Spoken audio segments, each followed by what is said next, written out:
Ribuan stan di Pasar Turi Baru, PTB, hingga saat ini belum terisi. Nama besar sebagai pusat perbelanjaan yang dulu terkenal murah tidak memberi pengaruh. Gedung mewah, modern, nyaman dengan AC juga belum cukup untuk membuat ramai PTB. Tempat strategis di tengah kota, dekat dengan stasiun Pasar Turi, tidak jauh dari tol, belum juga bisa mengembalikan kejayaan Pasar Turi yang dulu dikenal sebagai pusat grosir yang murah dan selalu ramai. Kisah Pasar Turi itu hanya histori dan kenangan yang menguap seiring pasar ini sampai 4 kali terbakar. Terakhir Pasar Turi terbakar pada 2012. Setelah itu dibangunlah Pasar Turi Baru, atau PTB mulai 2016. Gedung 7 lantai itu terus berupaya mengembalikan nama besar Pasar Turi lama. Harapan itu muncul karena support Pemkot Surabaya. Pemkot berhasil mengajak pedagang lama yang menempati tempat penampungan sementara, TPS, bertahun-tahun pindah ke gedung PTB. Deretan toko dengan rolling door di dalam gedung mewah dan modern di PTB itu tampak kosong tanpa identitas nama toko. Sebagian kecil yang lain sudah ada nama toko, tapi juga tetap tidak buka. Hanya di lobi utama Selasar Mall di lantai dasar yang tampak ada aktivitas pedagang, itu pun yang tampak bukan aktivitas jual beli, tapi hanya aktivitas jual. Jumlahnya pun hanya puluhan, semua aktivitas kini terpusat di lantai dasar.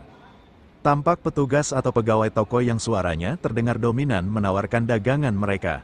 Karena saking sepinya, seluruh aneka kebutuhan ada di Pasar Turi Baru.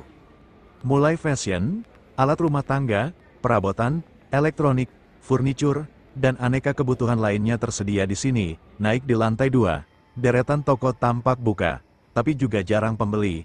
Lantai 2 ini didominasi toko sepatu dan tas.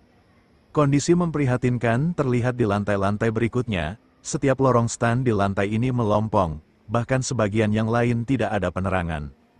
Dia bersama pemilik toko yang lain dipindahkan ke lantai 1.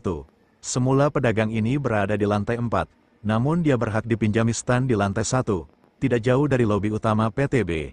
Dia mengakui bahwa gedungnya megah dan nyaman.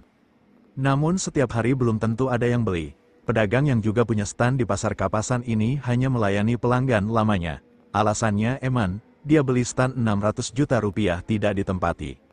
Pada menjelang Lebaran 2024 lumayan. Begitu juga momen lainnya. Dia menduga menjadi momen PTB akan ramai lagi. Namun makin kesini malah makin sepi. Kadang laku 2 atau 3 lembar pakaian itu dianggap sudah bagus. Sejumlah pedagang yang berhasil ditemui mengakui bahwa mereka mulai merasakan kejenuhan hingga keputusasaan. Mereka berharap bisa menemukan momen. Pedagang juga percaya dengan upaya PT Gala Bumi Perkasa selaku pengelola PTB, termasuk menggelar event dan kegiatan di PTB. Namun, upaya itu belum membuahkan hasil maksimal, termasuk saat digelar gebyar akhir tahun yang terpajang di lobi utama. Hingga saat ini, dari berbagai sumber menyebutkan bahwa ada total 3.780 stan. Diklaim 2.700 stan sudah terisi.